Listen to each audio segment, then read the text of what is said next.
నమస్తే, welcome to one TV news. ముందుగా బులెటిన్లో హెడ్లైన్ చూద్దాం.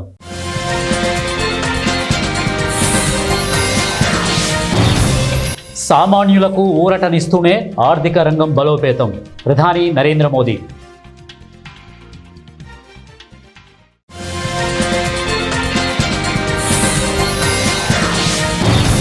టారిఫ్ల కేసు అత్యవసరంగా విచారించండి, సుప్రీంను ఆశ్రయించిన ట్రంప్.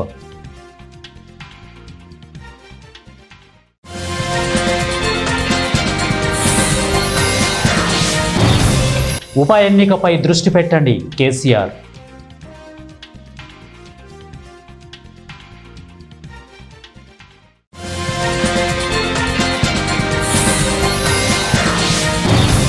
తిరుమల నడకదారిలో ఇనుప కంచె ఏర్పాటు చేయండి, హైకోర్టు సంచలన ఆదేశాలు. బులెటిన్లో డీటెయిల్స్ చూద్దాం. భారీ సంస్కరణలకు జీఎస్టీ మండలి ఆమోదం తెలపడంపై ప్రధాని మోదీ స్పందించారు. తాజా సంస్కరణలతో ప్రజల జీవన ప్రమాణాలు మెరుగవుతాయని అన్నారు. వ్యాపారం మరింత సరళతరం అవుతుందని, చిరు వ్యాపారులకు మరింత ప్రయోజనం చేకూరుతుందని వారన్నారు. సామాన్య ప్రజలకు ఊరటనిస్తూనే ఆర్థిక రంగాన్ని బలోపేతం చేసేలా కేంద్ర ప్రభుత్వం సంస్కరణలకు శ్రీకారం చుట్టిందంటూ ఆయన ఎక్స్లో పోస్ట్ చేశారు. సామాన్యులు, మధ్యతరగతి వారు, రైతులు, మహిళలు, యువత, సూక్ష్మ, చిన్న, మధ్యతరహా పరిశ్రమల వారికి ప్రయోజనం కలిగేలా కేంద్ర, రాష్ట్ర ప్రభుత్వాలు ఉమ్మడి నిర్ణయం తీసుకున్నాయని ఆయన చెప్పారు. జీఎస్టీలో భారీ సంస్కరణలు తీసుకురాబోతున్నట్లు ఎర్రకోట వేదికగా తాను స్వాతంత్ర దినోత్సవం నాడు ప్రకటించిన విషయాన్ని ఈ సందర్భంగా మోదీ గుర్తు చేశారు. ప్రపంచ దేశాలపై ఇబ్బడి ముబ్బడిగా పన్నులు విధించేందుకు బ్రేకులు పడుతుండడంతో అమెరికా అధ్యక్షుడు ట్రంప్ యంత్రాంగం సుప్రీంకోర్టును ఆశ్రయించింది. ఫెడరల్ చట్టం ప్రకారం అధ్యక్షుడికి దిగుమతులపై సుంకాలు విధించే హక్కు ఉందని పేర్కొంటూ ఈ కేసును అత్యవసరంగా విచారణ జరపాలని కోరింది. ఎమర్జెన్సీ అధికార చట్టం ప్రకారం ట్రంప్ సుంకాలు విధించారని ఇటీవల అప్పీల్స్ కోర్టు తీర్పునిచ్చింది. ఆ సుంకాలు చట్ట విరుద్ధమని పేర్కొనడంతో ట్రంప్ యంత్రాంగం తాజాగా సుప్రీం తలుపు తట్టింది. దీనిపై గురువారం నిర్ణయం తీసుకునే అవకాశం ఉంది. నవంబరు ప్రారంభంలోనే ఈ కేసుపై వాదనలు వినాలని సొలిసిటర్ జనరల్ డి జాన్ సావర్ న్యాయమూర్తిని కోరారు. అప్పీల్స్ కోర్టు నిర్ణయం అధ్యక్షుడు 5 నెలలుగా విదేశాలతో కొనసాగిస్తున్న చర్చలను అనిశ్చితిలోకి నెడుతోంది. ఇప్పటికే పూర్తయిన చర్చలను, జరగబోయే చర్చలను ప్రమాదంలో పడేస్తోంది అని వ్యాఖ్యానించారు. ఈ వాదనను లిబర్టీ జస్టిస్ సెంటర్ వ్యాచ్య డైరెక్టర్, సీనియర్ న్యాయవాది జెఫ్రీ ష్వాబోత్ తోసిపుచ్చారు. జూబ్లీహిల్స్ ఉప ఎన్నికతో పాటు పార్టీ ఫిరాయించిన ఎమ్మెల్యేలు ప్రాతినిధ్యం వహిస్తున్న నియోజకవర్గాలపై దృష్టి కేంద్రీకరించాలని బీఆర్ఎస్ అధ్యక్షుడు, మాజీ ముఖ్యమంత్రి కె చంద్రశేఖరరావు పార్టీ నాయకులను ఆదేశించారు. స్థానిక సంస్థల ఎన్నికల దిశగా పార్టీ యంత్రాంగాన్ని సన్నద్ధం చేయడానికి అనుసరించాల్సిన కార్యాచరణపై దిశానిర్దేశం చేశారు. ఎర్రవల్లి నివాసంలో బుధవారం పార్టీ అధినేత కేసీఆర్తో బీఆర్ఎస్ వర్కింగ్ ప్రెసిడెంట్ కేటీఆర్, మాజీ మంత్రులు వేముల ప్రశాంత్ రెడ్డి, జి జగదీష్ రెడ్డి, ఎమ్మెల్సీ తక్కళ్లపల్లి రవీందర్రావు, మాజీ ఎంపీ సంతోష్ భేటీ అయ్యారు.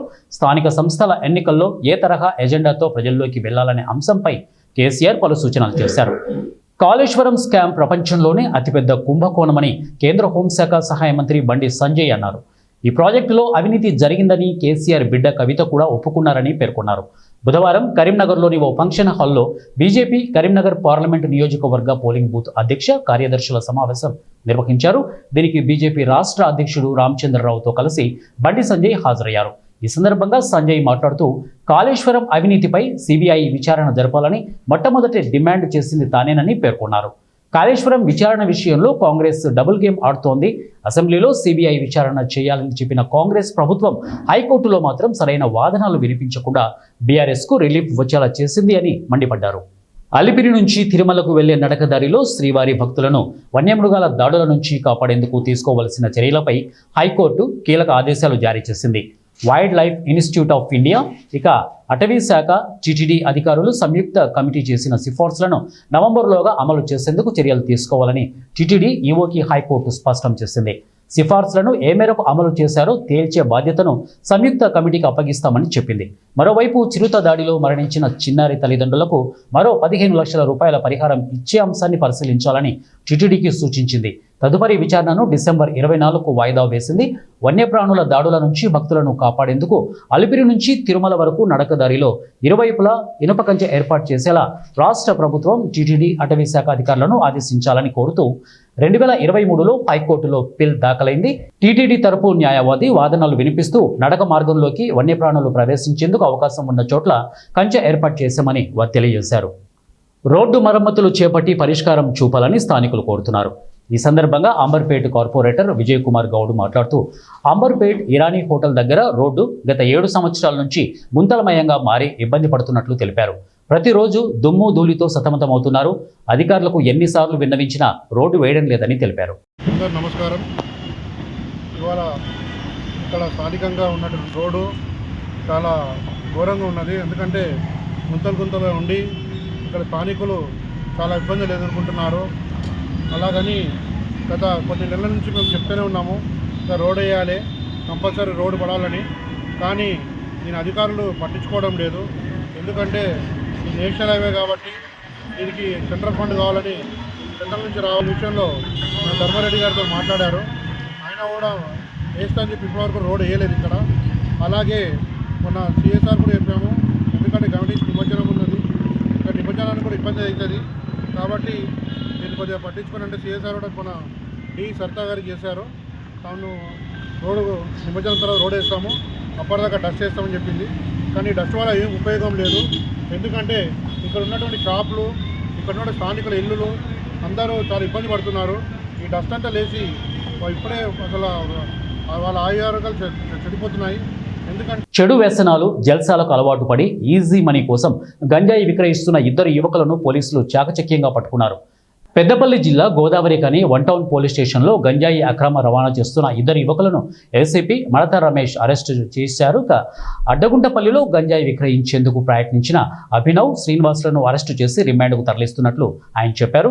కొత్తగూడెంకు చెందిన అభినవ్ సీలేరు నుండి తక్కువ ధరకు గంజాయి తీసుకువచ్చి ఎక్కువ ధరకు యువకులకు అంటగడుతుండేవాడని ఆయన తెలిపారు. అభినవ్కు గోదావరి ఖనికి చెందిన శ్రీనివాస్తో పరిచయం, స్నేహంగా మారి గంజాయి అక్రమ రవాణా చేస్తూ వచ్చిన సొమ్ముతో జల్సాగా తిరిగేవారన్నారు. కొత్తగూడెం నుండి గోదావరి నది పరివాహక ప్రాంతం గుండా కిలో గంజాయిని తీసుకువచ్చి స్థానికంగా అమ్మేందుకు ప్రయత్నించగా పోలీసులు పక్కా సమాచారంతో వీరిని అరెస్టు చేసినట్లు ఆయన తెలిపారు. వినాయక నిమజ్జనం సందర్భంగా యువతకు అధిక ధరకు గంజాయిని విక్రయించేందుకు ప్రయత్నించారని అన్నారు. వీరి వద్ద నుండి కిలో గంజాయితో పాటు 2 సెల్ ఫోన్లను స్వాధీనం చేసుకున్నట్లు ఆయన చెప్పారు. అసాంఘిక కార్యక్రమాలకు పాల్పడితే చట్టపరంగా కఠిన చర్యలు తప్పవని, గంజాయి విక్రయించినా సేవించినా శిక్ష తప్పదని ఏసీపీ హెచ్చరించారు. జోగులాంబ గద్వాల్ జిల్లా మల్దకల్ మండలం తాటికుంట గ్రామంలో విషాద ఛాయలు చోటు చేసుకున్నాయి. చేపల వేటకు వెళ్లిన దంపతులు గల్లంతవడంతో గ్రామంలో విషాద ఛాయలు అలుముకున్నాయి. మంగళవారం సాయంత్రం 6 గంటల సమయంలో తాటికుంట గ్రామానికి చెందిన దుబ్బని బావి రాముడు భార్య సంధ్య ఇద్దరు తాటికుంట రిజర్వాయర్కు చేపల వేట కోసం వెళ్లారు. అయితే రాత్రి తిరిగి ఇంటికి రాకపోవడంతో బంధువులు, స్థానికులు ఎంత వెతికినా ఎటువంటి ఆచూకీ లభించకపోవడంతో వెంటనే అధికారులకు సమాచారం అందించారు. ఈ ఘటనపై పోలీసులు కేసు నమోదు చేసి గద్వాల్ సిఐ టంగుటూరు శ్రీనివాసులు సంఘటనా స్థలానికి చేరుకొని ఎస్డీఆర్ఎఫ్ బృందాలకు సమాచారం అందివ్వగా సంఘటనా స్థలానికి చేరుకొని గాలింపు చర్యలు చేపట్టారు. నీటి మట్టం అధికంగా ఉండడంతో గాలింపు చర్యలు అతి కష్టతరంగా దంపతుల ఆచూకీ కనుగొని శవాలను బయటకు తీసుకువచ్చారు. గ్రామ ప్రజలు వారి శవాలను చూసి గ్రామం మొత్తం విషాద ఛాయలు అలుముకున్నాయి.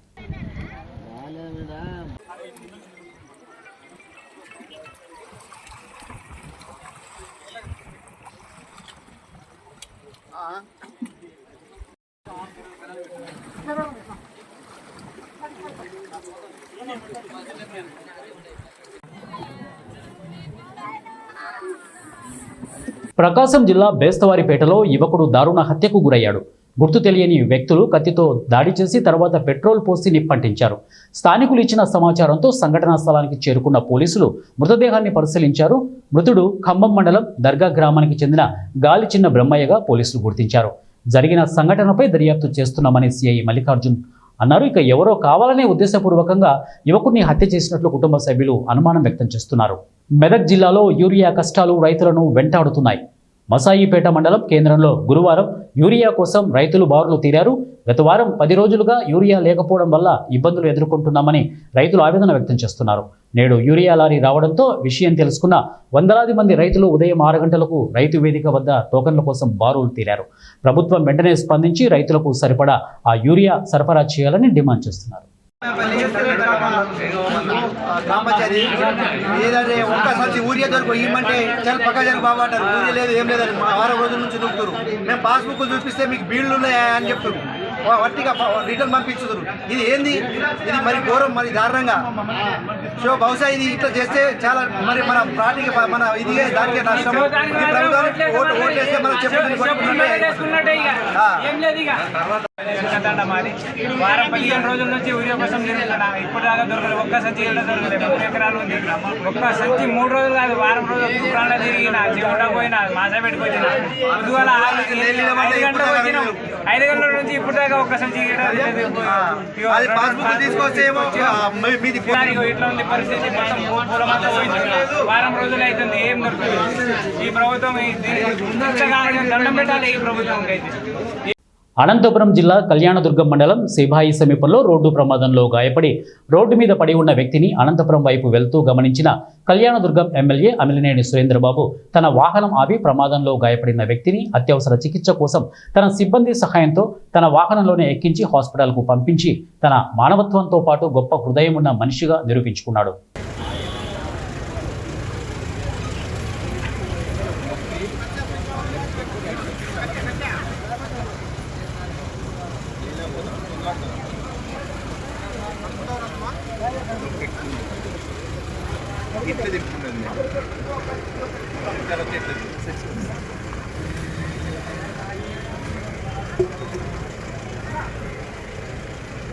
మేడ్చల్ జిల్లా ఉప్పల్ నియోజకవర్గం మీర్పేట్ హెచ్బీ కాలనీ 4వ డివిజన్ కృష్ణానగర్ యూత్ అసోసియేషన్ ఆధ్వర్యంలో రోడ్ నెంబర్ 1లో నెలకొల్పిన విఘ్నేశ్వర స్వామిని భక్తి శ్రద్ధలతో భాజా భజంత్రీలతో కాపరా చెరువులో నిమజ్జనం చేయడానికి తరలించారు.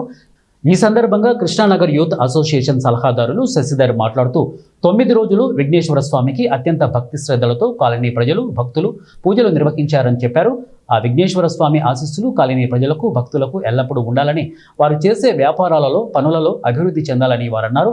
కాలనీ వాసులు ఆయుర ఆరోగ్యాలతో ఐశ్వర్యాలతో ఉండే విధంగా ఆ వినాయకుడి ఆశీస్సులు ఉండాలని కోరారు. ఈ కార్యక్రమంలో కాలనీ వాసులు, యూత్ అసోసియేషన్ నాయకులు, సభ్యులు, భక్తులు అధిక సంఖ్యలో పాల్గొని గణేష్ నవరాత్రులు విజయవంతం చేసిన ప్రతి ఒక్కరికి పేరు పేరున ధన్యవాదాలు తెలియజేశారు. జై బోలో గణేష్ మహారాజ్ కి జై.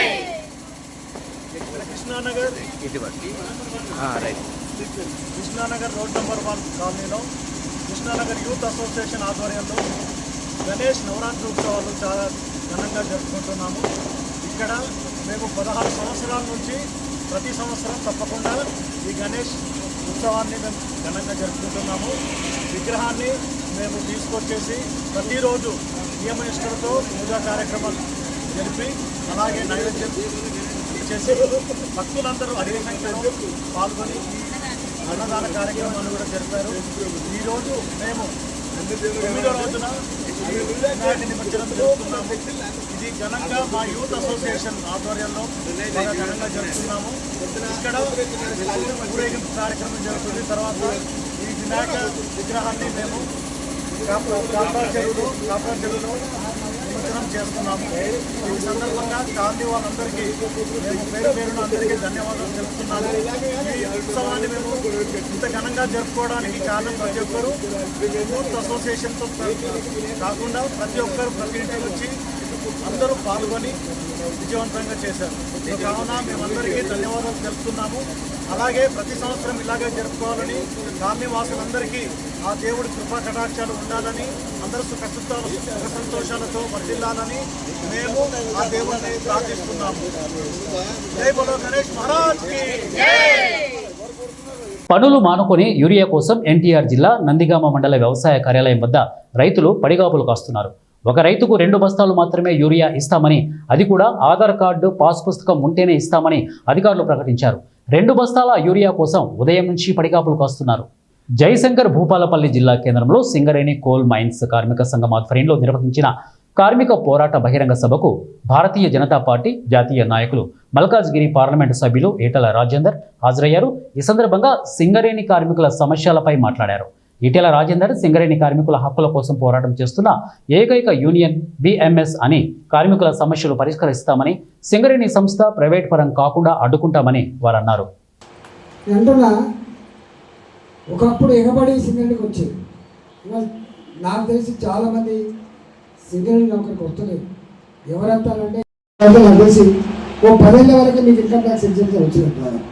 ఇంకా సీనియర్ కార్మికులు అవుతున్నారు, 1 లక్ష పైన పొందేవాళ్ళు డెఫినెట్గా దాంట్లో కూడా మాట్లాడడం ఏం బేస్ కాకుండా అది ఇన్కమ్ ట్యాక్స్ కావచ్చు, మీరు చెప్పిన డిమాండ్ కావచ్చు, మా పరంగా కిషన్ రెడ్డి గారికి నివేదించే ప్రయత్నం చేస్తాం, పార్లమెంట్లో ప్రస్తావించే ప్రయత్నం చేస్తాం. మీరు చేసే ఉద్యమాలకు మాలాంటి అండగా ఉంటామని చెప్పి మనం చేస్తూ ఇంత వర్షం పడ్డా కానీ కార్మికులకు ఉండేటువంటి సౌకర్యాలు లేవు అన్నాడు. కృషి పట్టుదలతో పాటు కుటుంబ సహకారం ఉంటే ఏదైనా సాధించవచ్చు అని అంటున్నారు కర్నూలు జిల్లా ఉలిందకొండ గ్రామానికి చెందిన మన్సూర్ బాషా. వంట మాస్టర్గా జీవనం సాగిస్తున్న మన్సూర్ బాషాకు 3 సంతానమైన మహమ్మద్ అనీఫ్, అరుణ్ రషీద్, హసీనాలు ఇటీవల జరిగిన డిఎస్సిలో ఎస్డిటి పోస్టులో ర్యాంకులు సాధించారు. ప్రాథమిక విద్య నుండి ఉన్నత విద్య వరకు ప్రభుత్వ పాఠశాల కళాశాలలో చదివిన వీరు డిఎస్సి పరీక్షకు ఎలాంటి కోచింగ్ తీసుకోకుండా ఇంట్లోనే ఆన్లైన్ క్లాసులు వింటూ పరీక్షకు ఉత్తీర్ణత సాధించామని వారు అంటున్నారు. తాము డిఎస్సిలో ఉత్తీర్ణత సాధించడంలో తమ తల్లిదండ్రుల సహకారం ఎంతో ఉందని వారు కొనియాడారు. స్థానికంగా అనేక అవమానాలు కూడా ఎదుర్కొన్నామని వారు తమ ఆవేదనను వ్యక్తం చేశారు.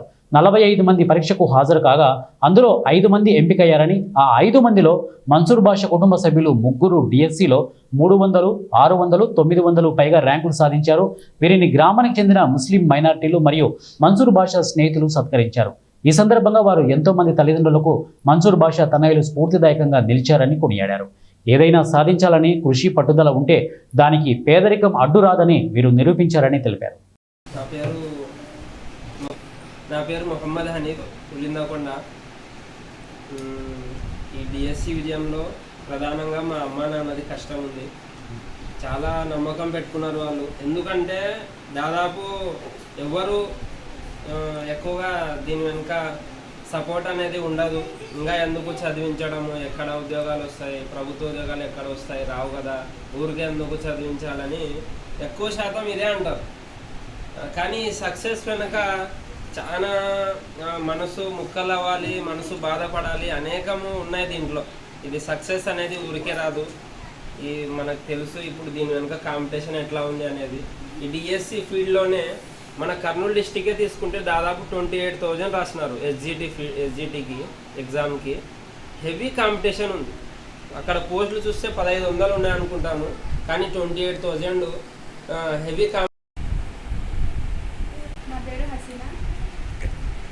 నా పేరు హసీనా. నేను ఇంట్లోనే ఎస్ఎన్ఎస్ ఆన్లైన్ క్లాసెస్ వినుకుంటూనే ప్రిపేర్ అయినా. మా బ్రదర్స్ కూడా సేమ్ ఎస్ఎన్ఎస్ ఆన్లైన్ క్లాసెస్ ద్వారా మేము డిఎస్సికి ప్రిపేర్ అయినాము. మా తల్లిదండ్రుల ప్రోత్సాహంతో ఇంకా ఎక్కువ ప్రిపేర్ అయినాము. అత్త మామ ప్రోత్సాహం కూడా ఎక్కువ. ప్రోత్సాహంతో వాళ్ళ ప్రమేయంతోనే నేను డిఎస్సి సాధించగలిగాను. 5 మంది కుటుంబం, 2 కొడుకులు, కూతురు. గవర్నమెంట్ స్కూల్ చదివించినాను, కష్టపడి చదివించినాము. కష్టపడి వాళ్ళు కానీ జాబ్ తెచ్చుకున్నారు. కష్టపడి నువ్వేం చేస్తుంటావు? వంట చేసి ఎట్లా ఉంది పిల్లలు ముగ్గురు ఒకటి మీ అభిప్రాయం? మా అభిప్రాయం పిల్లలు మంచిగా ఉద్యోగం చేయాలని కోరుతున్నాను. क्या करे उनको ऊंचा मरतबा 3 जना को घर में आना पड़े तो कहाँ पे आए नहीं हो तो भी अल्लाह रिकॉर्ड माने पाए उनका काम का लाज रखते अल्लाह ने. इसके लिए क्या है, हमें भी अल्लाह का हुक्म को छोड़ना नहीं, इधर दिन का काम भी छोड़ना नहीं. जो भी घट्टू पकड़ कर रखना है हमें. किधर भी जाओ दिन का काम दुनिया का काम जो भी करते रहो तो अल्लाह ताला ने क्या करता हमारे ऊंचे मकाम में काम भी रख देता है. अब देखते ही तो हमारा हिंसा में लोग మీ తరపు నుంచి ఒక 2 మాటలు మాట్లాడుతున్నాడు. పిల్లల గురించి కొద్దిగా శుభ సందర్భంగా ఆయనని ఆశీర్వదించడానికి వచ్చిన ముస్లిం సోదరు పెద్దలందరికీ మొట్టమొదట అభినందనపూర్వక నమస్కారం తెలియజేస్తున్నాను. 10th వరకు చదివినాడు, 6th నుంచి 10th వరకు చదివినాడు. ఎంత ఇబ్బంది పడినా అంటే అంత ఇబ్బందులతో వచ్చినాడు. ఆయన అలుగు నుంచి క్యారియర్ కట్టుకొని వచ్చి తినక తాగక వచ్చి కష్టపడినాడు. తర్వాత ఆయన కృషి ఫలితమే ఈరోజు ఆయనకు 2 కొడుకులు, 1 కూతురు. ఇతను మిగతా వాళ్ళ తల్లిదండ్రుల కల్లా ఇతను ఒక స్ఫూర్తి అని సంతోషం ఉంటుంది. కానీ వాళ్ళు పెరిగి పెద్దవాళ్ళై. బులెటిన్ ముగించే ముందు హెడ్లైన్స్ మరొకసారి.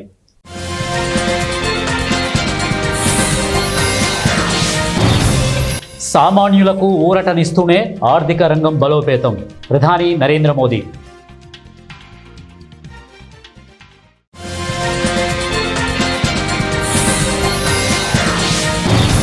టారిఫ్ల కేసు అత్యవసరంగా విచారించండి, సుప్రీంను ఆశ్రయించిన ట్రంప్.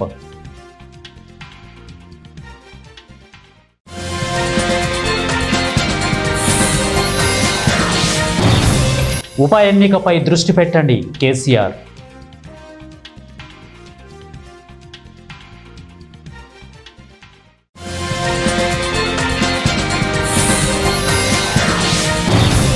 తిరుమల నడకదారిలో ఇనుప కంచె ఏర్పాటు చేయండి, హైకోర్టు సంచలన ఆదేశాలు. ఇవే బులెటిన్ అప్డేట్స్. నెక్స్ట్ బులెటిన్లో కలుద్దాం. Until then keep watching 1 TV news. ప్రతిక్షణం ప్రజల పక్షం.